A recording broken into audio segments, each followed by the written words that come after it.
Hi കൂട്ടുകാരെ, മനോഹരമായി പൂത്തു നിൽക്കുന്ന നമ്മുടെ ഗാർഡനിലെ ജെറേനിയം എന്ന ഈ ഒരു പ്ലാന്റിനെ കുറിച്ചുള്ള കുറച്ച് വിശേഷങ്ങളും കാഴ്ചകളായിട്ടാണ് വന്നിരിക്കുന്നത്.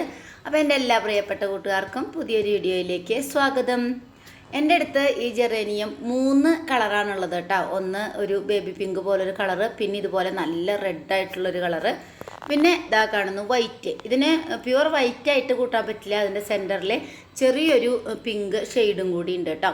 അങ്ങനെ 3 കളറാണ് എൻ്റെ അടുത്തുള്ളത്. ഇത് നല്ല ഭംഗിയുള്ള, എന്താ പറയുക, നല്ല ഭംഗിയുള്ള കൊട വിരിച്ച് നിൽക്കുന്ന പോലത്തെ ഒരു ഫ്ലവറൊക്കെ ആയിട്ട് നല്ല അടിപൊളിയായിട്ടുള്ള ഒരു പ്ലാന്റാണ് കേട്ടോ. അപ്പോൾ ഇതിൻ്റെ പൂക്കളുണ്ടാകുന്നത് ഇങ്ങനെയാണ്.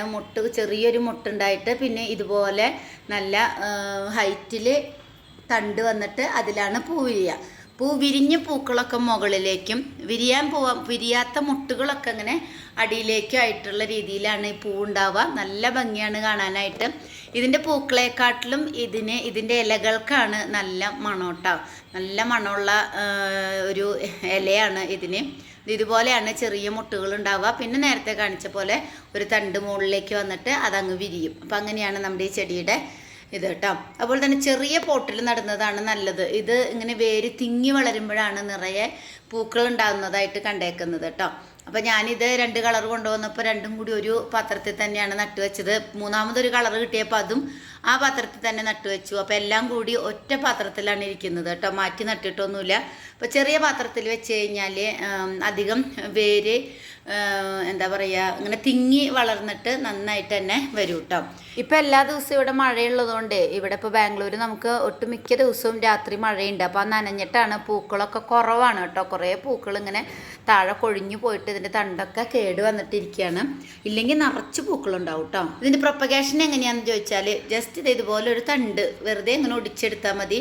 പെട്ടെന്ന് ഒടിച്ചെടുക്കാൻ പറ്റുന്ന ഒരു തണ്ടാണ്. ഈ ഒരു തണ്ട് ഒടിച്ചിട്ട് ചുമ്മാ മണ്ണിൽ കുത്തി വെച്ചാൽ അത് വേര് വരും. മണ്ണും ചാണകപ്പൊടിയും കൂടി ചേർത്ത് വേര് വന്ന ചെടി നട്ടു വെച്ചാൽ മതി കേട്ടോ.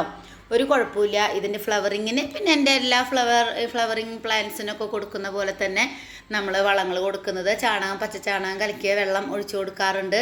അതുപോലെ തന്നെ ഉണക്ക ചാണകപ്പൊടി ഇട്ട് കൊടുക്കാറുണ്ട്.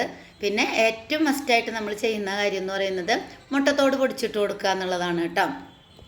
പിന്നെ പൂക്കളൊക്കെ ഇതുപോലെ കൊഴിഞ്ഞു പോയി കഴിഞ്ഞാൽ നമ്മളിതിൻ്റെ ഈ പൂ വന്നിട്ടുള്ള ഈ ഒരു തണ്ടുണ്ടല്ലോ, അത് നമ്മളങ്ങ് ഒടിച്ച് കളയുക. അത് നട്ട് കഴിഞ്ഞാൽ വരില്ല കേട്ടോ. അതിന് പൂവിൻ്റെ തണ്ടാണത്, ഇതുപോലെ നല്ല നീളത്തിൽ. അപ്പോൾ ഇത് നമ്മളൊപ്പം ഒടിച്ച് കളഞ്ഞാലാണ് അതിൽ നിന്നും പുതിയ പുതിയ ഇളപ്പുകൾ ആ സൈഡിൽ നിന്നും വന്നിട്ട് വീണ്ടും വീണ്ടും മുട്ടുകളും പൂക്കളൊക്കെ ഉണ്ടാവുക. ഇതിനൊരു സീസണൊന്നും പറയാനില്ല കേട്ടോ. എനിക്കിവിടെ എല്ലാ സമയത്തും പൂക്കൾ ഉണ്ടാവാറുണ്ട്. മഴ സമയത്ത് മഴ നനഞ്ഞു കഴിഞ്ഞാൽ പൂക്കളൊക്കെ ഇങ്ങനെ കേടുവന്ന് പോവും. നനഞ്ഞു കഴിഞ്ഞാൽ ആകെ കേടുവന്ന് പോവും എന്നുള്ളതാണ് ഈ പൂവിന് ഉള്ളത്. വേനൽക്കാലത്താണെങ്കിൽ എപ്പോഴും ഇങ്ങനെ നിറയെ പൂവിട്ടിട്ട് നിൽക്കും കേട്ടോ. പിന്നെ അധികം നന വേണ്ടാത്തൊരു ചെടിയാണ്. വെള്ളമൊന്നും അധികം വേണ്ട. 2, 3, 4 ഒക്കെ ദിവസം കൂടുമ്പോൾ ഒരു ദിവസം വെള്ളം ഒഴിച്ചു കൊടുത്താൽ മതി എന്ന് എനിക്ക് തോന്നിയിട്ടുണ്ട്. അതുപോലെ തന്നെ നട്ടുപിടിപ്പിക്കുമ്പോഴും അധികം വെള്ളമൊന്നും വേണ്ട. പെട്ടെന്ന് അത് ചീഞ്ഞു പോവും. ഈ ഒരു ഇതിൻ്റെ തണ്ടിലൊക്കെ വെള്ളത്തിൻ്റെ അംശമുള്ള പോലത്തെ ഒരു പ്ലാന്റ് ആണ് കേട്ടോ. ഇതിൻ്റെ ഇലകൾ കാണാനും നല്ല ഭംഗിയാണ്, ഇങ്ങനെ വട്ടം വട്ടമായിട്ടുള്ള ഇലകൾ. പിന്നെ ഇതിനങ്ങനെ പ്രത്യേകിച്ച് കേടൊന്നും വന്ന് ഞാൻ കണ്ടിട്ടില്ല കേട്ടോ. മഴയൊക്കെ നനയുക അല്ലെങ്കിൽ വെള്ളമൊക്കെ ഇലയിൽ തട്ടിക്കഴിഞ്ഞാൽ ഇല മഞ്ഞ കളർ വരുന്നതല്ലാതെ വേറെ മറ്റ് കേടുകളൊന്നും ഈ ഒരു പ്ലാന്റിന് കണ്ടിട്ടില്ല. ഇത് ഹൈബ്രിഡ് വെറൈറ്റികൾ പല കളറിലും അതുപോലെ തന്നെ ഹാങ് ചെയ്തിടുന്ന പോലത്തെ പ്ലാന്റുകളൊക്കെ ഇപ്പോൾ നമ്മുടെ നഴ്സറികളിൽ അവൈലബിൾ ആണ്. എൻ്റെ അടുത്ത് അതൊന്നുമില്ല കേട്ടോ. ഇതൊക്കെ നാടൻ വെറൈറ്റി എന്ന് പറയുന്ന പോലത്തെ വെറൈറ്റികളാണ് ഇതൊക്കെ. ഇത് താഴെ നടാം, നിലത്ത് നടാം, പോട്ടിൽ നടാം, അതൊന്നും കുഴപ്പമില്ല കേട്ടോ. നല്ല അടിപൊളിയായിട്ട് പൂക്കളൊക്കെ തരുന്ന നല്ലൊരു പ്ലാന്റാണ്. അതിൻ്റെ കളർ എന്നെ കണ്ടു കഴിഞ്ഞാൽ നിങ്ങൾക്ക് എല്ലാവർക്കും ഇഷ്ടപ്പെടുന്ന ഒരു പ്ലാന്റാണ്. എവിടുന്നെങ്കിലും ഒരു തണ്ട് കിട്ടിയാൽ കൊണ്ട് നട്ടു നോക്കൂ കേട്ടോ.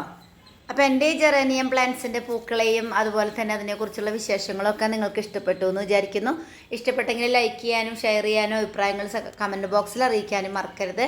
അപ്പോൾ അടുത്തൊരു വീഡിയോയുമായിട്ട് നമുക്ക് വീണ്ടും കാണാം. ബൈ. Thanks for watching.